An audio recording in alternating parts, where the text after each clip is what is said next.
بسم اللہ الرحمن الرحیم۔ السلام علیکم ورحمۃ اللہ وبرکاتہ۔ محترم ناظرین، آج کی اس ویڈیو میں ہم ملاوٹ کرنے کی سزا اس عنوان سے آپ کو ایک بہترین ایک ایمان افروز واقعہ ایک اللہ کے ولی کا، ایک اللہ کے پیارے بندے کا سنائیں گے۔ انشاءاللہ آپ کے ایمان میں نور آئے گا اور آپ کے دل میں قرآن، احادیث اور اسلام کی روشنی اور زیادہ پھیل جائے گی۔ اللہ تعالی ہم سب کو برکتیں اور رحمتیں عطا فرمائے۔ تو اس واقعہ کو سننے سے پہلے اب تمام بہن بھائیوں سے گزارش ہے کہ ہمارے اس چینل ریاست آف اسلام کو سبسکرائب کر دیجئے اور اس ویڈیو کو لائک کر دیجئے اور زیادہ سے زیادہ شیئر کیجئے تاکہ دوسرے مسلمان بھائی اس علم سے اور اس اہم ٹاپک سے واقعہ سے فائدہ لے سکیں۔ جزاک اللہ خیر۔ تو ناظرین محترم، اللہ تعالیٰ کے ایک ولی، ایک نیک بندے حضرت عبدالحمید بن محمود رحمۃ اللہ تعالیٰ علیہ اس واقعے کے راوی ہیں۔ آپ فرماتے ہیں ایک مرتبہ میں حضرت سیدنا ابن عباس رضی اللہ تعالیٰ عنہ کی خدمت میں حاضر تھا۔ حضرت ابن عباس آپ جانتے ہیں کہ نبی پاک صلی اللہ تعالیٰ علیہ وسلم کے چچا زاد بھائی ہیں۔ حضرت عباس کے صاحبزادے ہیں حضرت ابن عباس رضی اللہ تعالیٰ عنہ۔ تو حضرت عبدالحمید بن محمود رحمۃ اللہ تعالیٰ علیہ فرماتے ہیں کہ ایک مرتبہ میں حضرت سیدنا ابن عباس رضی اللہ تعالیٰ عنہ کی خدمت میں حاضر تھا کہ ایک شخص آپ رضی اللہ تعالیٰ عنہ کے پاس آیا اور عرض کی، حضور ہم بہت سے لوگ حج کرنے آئے ہیں، صفا و مروہ کی سعی کے دوران ہمارے ایک دوست کا انتقال ہو گیا۔ غسل اور تکفین وغیرہ کے بعد اسے قبرستان لے جایا گیا۔ جب اس کے لیے قبر کھودی تو ہم یہ دیکھ کر حیران رہ گئے کہ ایک بہت بڑا اژدہا اس قبر کے اندر موجود ہے۔ ہم نے اسے چھوڑ کر دوسری قبر کھودی، وہاں بھی وہی اژدہا موجود تھا۔ پھر تیسری قبر کھودی تو اس میں بھی وہی خوفناک سانپ کنڈلی مارے بیٹھا تھا۔ ہمیں بڑی پریشانی لاحق ہوئی ہے۔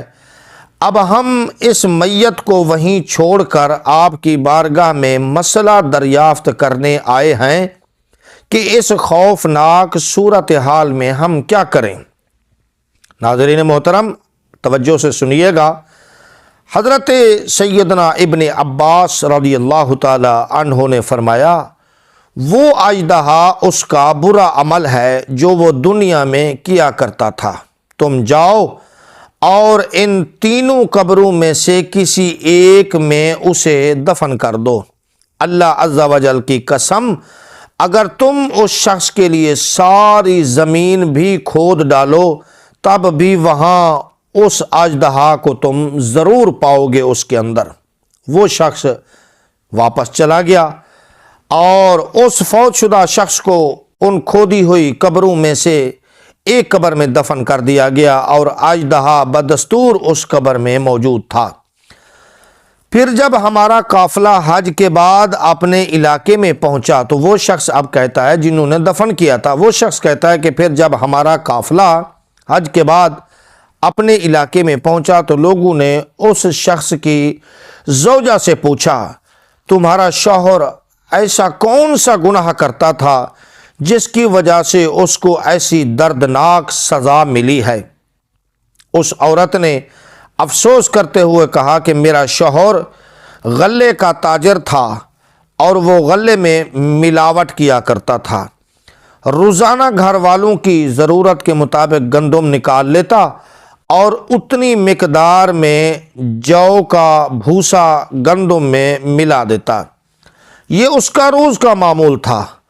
بس اس ملاوٹ کے گناہ کی اس کو سزا دی گئی ہے۔ اے ہمارے پیارے اللہ، ہمیں عذاب قبر سے محفوظ رکھنا۔ ہماری قبر میں سانپ اور بچھو نہ آئیں، بلکہ ہمارے پیارے آقا صلی اللہ تعالیٰ علیہ وسلم کی تشریف آوری ہو اور ان کے نورانی جسم سے ہماری قبر منور ہو جائے، آمین بجاہ نبی کریم صلی اللہ تعالیٰ علیہ وسلم۔ ناظرین، اس کے ساتھ میں ایک اللہ کے ولی کا اور بھی واقعہ آپ کے ساتھ عرض کرتا چلوں۔ یہ واقعہ بھی بڑا ایمان افروز ہے۔ حضرت سیدنا احمد بن بکر رحمۃ اللہ تعالیٰ علیہ فرماتے ہیں، میں نے حضرت سیدنا یحییٰ بن معاذ رحمۃ اللہ تعالیٰ علیہ کو فرماتے ہوئے سنا۔ یہ دونوں اللہ کے ولی ہیں، اللہ کے پیارے، اللہ کے نیک بندے ہیں۔ تو حضرت سیدنا یحییٰ بن معاذ رحمۃ اللہ تعالیٰ علیہ فرماتے ہیں کہ ایک مرتبہ سفر کرتے ہوئے میں ایک ویران جنگل میں پہنچا۔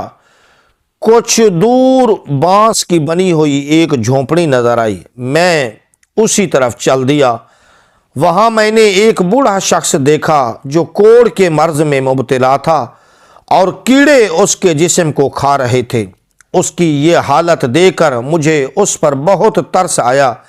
میں نے کہا، اے بزرگ، اگر آپ چاہیں تو میں اللہ عز و جل سے دعا کروں کہ وہ آپ کو صحت عطا فرما دے۔ میری یہ بات سن کر جب اس بزرگ نے اپنا سر اوپر اٹھایا تو معلوم ہوا کہ وہ نبینا ہے۔ پھر اس نے کہا، اے یحییٰ بن معاذ رحمۃ اللہ تعالی علیہ، اگر تجھے اپنی دعا کی قبولیت پر اتنا ہی ناز ہے تو اپنے لیے دعا کیوں نہیں کرتا کہ اے اللہ تیرے دل سے اناروں کی محبت نکال دے۔ اس بزرگ کی یہ بات سن کر میں بہت حیران ہوا۔ میں نے اللہ تبارک و تعالیٰ سے، حضرت یحییٰ بن معاذ فرماتے ہیں کہ میں نے اللہ تعالیٰ سے وعدہ کیا تھا کہ میں کسی نفسانی خواہش کی خاطر کبھی بھی کوئی چیز نہیں کھاؤں گا، بلکہ جو میرا رب مجھے کھلائے گا میں وہ کھاؤں گا۔ جو میرا جی چاہے گا، جو میرا من چاہے گا، جو میرا نفس چاہے گا، میں وہ چیز کبھی بھی نہیں کھاؤں گا، بلکہ جس چیز کی نفس تمنا کرے گا اسے چھوڑ دوں گا۔ لیکن آپ فرماتے ہیں مجھے انار بہت پسند تھے، انہیں میں چھوڑنے پر قادر نہیں ہو سکا تھا، انہیں چھوڑنے کی طاقت نہیں پا رہا تھا میں۔ تو اس بزرگ نے جب یہ میرے الفاظ سنے تو مجھے کہا کہ اے یحییٰ بن معاذ، اگر تمہیں اپنی دعا پر اتنی ناز ہے تو پہلے اپنے لیے دعا مانگ کہ تو نے رب کے ساتھ وعدہ کیا کہ میں رب کی مرضی کے بغیر کوئی چیز نہیں کھاؤں گا۔ اب تیرا نفس تجھے بار بار مجبور کر رہا ہے کہ تو انار کھا، تیرے رب کی مرضی اس میں ہو یا نہ ہو، لیکن تیرا نفس تجھے کہہ رہا ہے تو پہلے اپنے لیے دعا مانگ۔ تو اس بزرگ نے میری اس حالت کو جان لیا اور کہا، پہلے اپنے لیے دعا کرو، میں اس بیماری کی حالت میں بھی اپنے رب سے راضی ہوں۔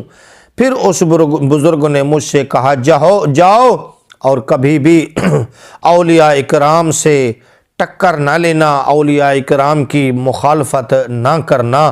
تو عزیزان گرامی، یہ اللہ والے بزرگ گدڑی میں چھپے ہوئے لال تھے۔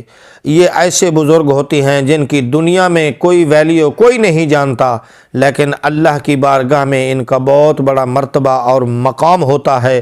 اللہ تعالی ہمیں اپنے ایسے نیک بندوں سے سچی محبت نصیب فرمائے، آمین۔ السلام علیکم ورحمۃ اللہ وبرکاتہ۔